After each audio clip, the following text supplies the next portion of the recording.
तो पहले गल करांगे यूनाइटेड स्टेट्स ऑफ अमेरिका दी ते गल करांगे अमेरिकी फौज दी, क्योंकि अमेरिकी फौज ने दाढ़ी ते बैन लगा दिता है। अमेरिकी रक्षा विभाग पेंटागन ने दाढ़ी ते ए बैन लगाया है। दाढ़ी ते अमेरिका दे रक्षा मंत्री पीट हैरिसेट ने इस बाबत ऐलान किया है। अमेरिकी रक्षा मंत्री ने फौज दा अनुशासन ते घातक समर्था वापस लियाउण दी गल आखी है। ते अमेरिकी फौज च मौजूद सिखां दी परेशानी च हुण वाधा होया है, क्योंकि सिखां समेत मुस्लिम्स यहूदियां ते भी इस दा खतरा मंडरा रहा है। धर्म ते करियर च हुण चोण करनी पवेगी। अमेरिकी सिख संस्था द सिख कोalition ने फैसले ते सख्त एतराज जताया है। सारियां फौजां नूं 2010 तो पहला दे नियम अपनाउण दे आदेश दिते गए ने। दस दे के 90 दिनां च आदेश पूरी तरह लागू करने के हुक्म भी दिते गए ने। अमेरिकी फौज ने दरअसल 2017 च दाढ़ी पग ते धार्मिक चिन्हां दी परमिशन दित्ती सी। अमेरिकी रक्षा मंत्री मुताबिक दाढ़ी मास्क इस्तेमाल करने वेले रुकावट पैदा करती है ते यूनिट दी एक सारता बनाए रखने लई ये बेहद ही जरूरी है। तो अमेरिकी फौज ने दाढ़ी ते हुण बैन लगा दिता है। अमेरिकी रक्षा विभाग पेंटागन ने दाढ़ी ते ये बैन लगाया है। अमेरिका दे रक्षा मंत्री पीट हैरिसेट ने इस बाबत ऐलान किया है। अमेरिकी रक्षा मंत्री ने फौज दा अनुशासन ते घातक समर्था वापस लियाउण दी गल आखी है। मेरे नाल मेरे सहयोगी शैलेंद्र वांगू फोन लाइन ते मौजूद ने। शैलेंद्र, अमेरिकी फौज की तरफ से बड़ा फैसला, बीएड पर बैन लगा दी गई है।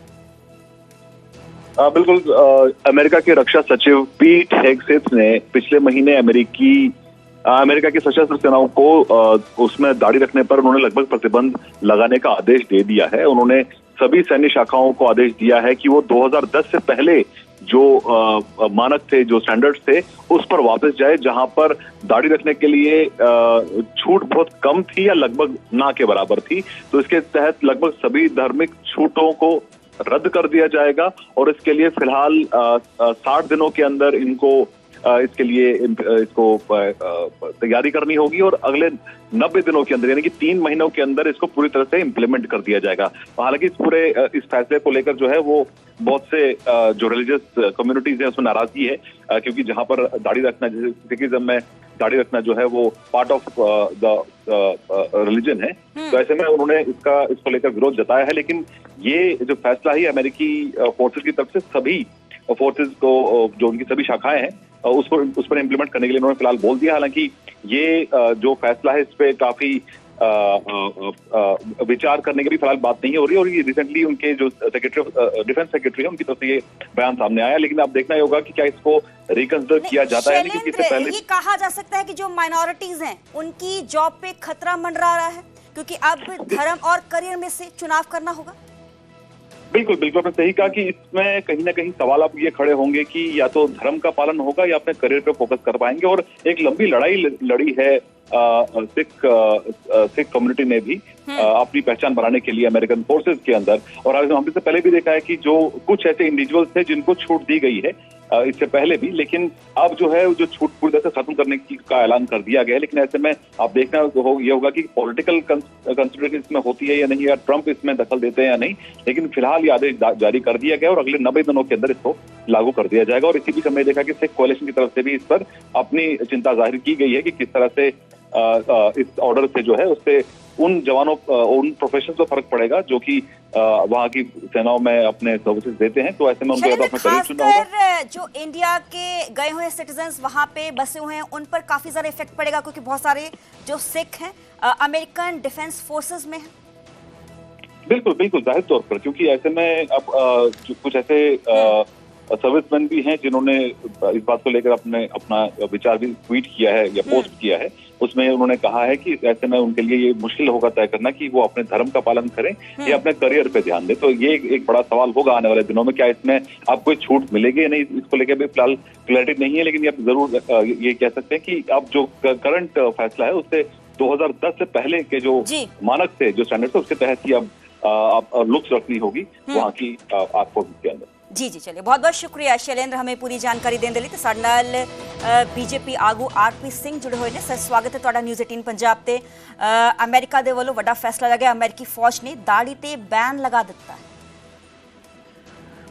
देखो जी, सारा जो स्वरूप है वो साढ़े तो अड़ नहीं है।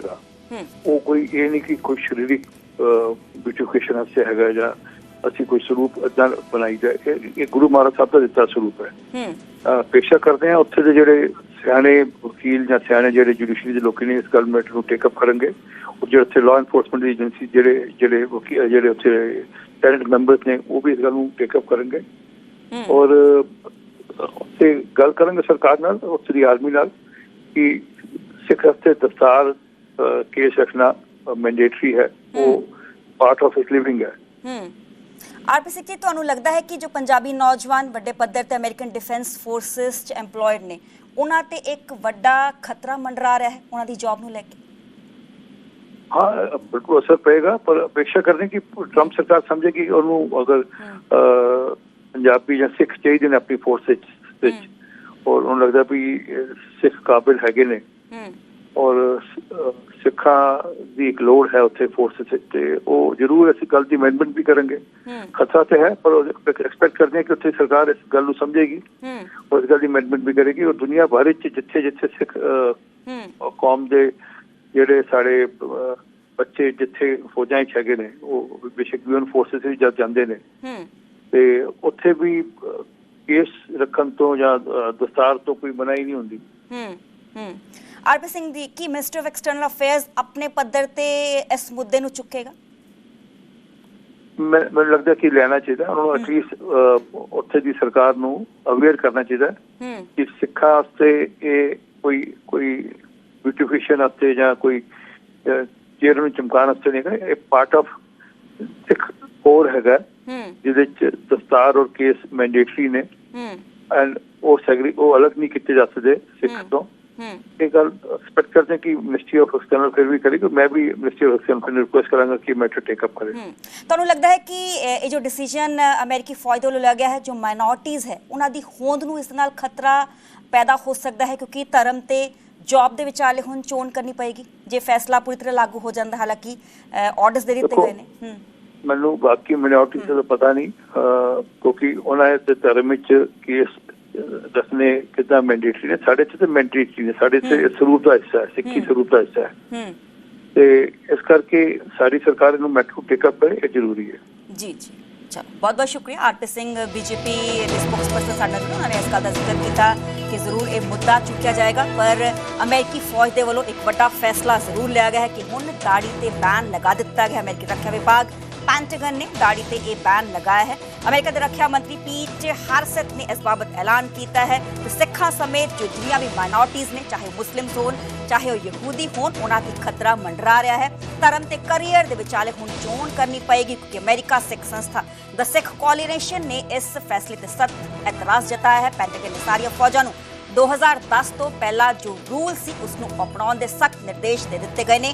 90 ਦਿਨਾਂ 'ਚ ਯਾਨੀ ਕਿ 3 ਮਹੀਨੇ 'ਚ ਆਦੇਸ਼ ਪੂਰੀ ਤਰ੍ਹਾਂ ਲਾਗੂ ਹੋਣ ਇਸ ਬਾਬਤ ਆਦੇਸ਼ ਦੇ ਦਿੱਤੇ ਗਏ ਨੇ। ਅਮਰੀਕੀ ਫੌਜ ਨੇ 2017 'ਚ ਦੱਸਦੀ ਕਿ ਦਾੜੀ, ਪੱਗ ਤੇ ਧਾਰਮਿਕ ਚਿੰਨ੍ਹਾਂ ਦੀ ਪਰਮਿਸ਼ਨ ਲਈ ਸੀ, ਪਰ ਹੁਣ ਇੱਕ ਵੱਡਾ ਫੈਸਲਾ ਲਿਆ ਗਿਆ ਹੈ। ਕਾਰਨ ਦੱਸਿਆ ਗਿਆ ਹੈ ਕਿ ਦਾੜੀ ਮਾਸਕ ਇਸਤੇਮਾਲ ਕਰਨ ਵੇਲੇ ਰੁਕਾਵਟ ਪੈਦਾ ਕਰਦੀ ਹੈ ਤੇ ਯੂਨਿਟ ਦੀ ਇਕਸਾਰਤਾ ਬਣਾਏ ਰੱਖਣ ਦੇ ਲਈ ਇਹ ਬੇहद ਹੀ ਜ਼ਰੂਰੀ ਹੈ।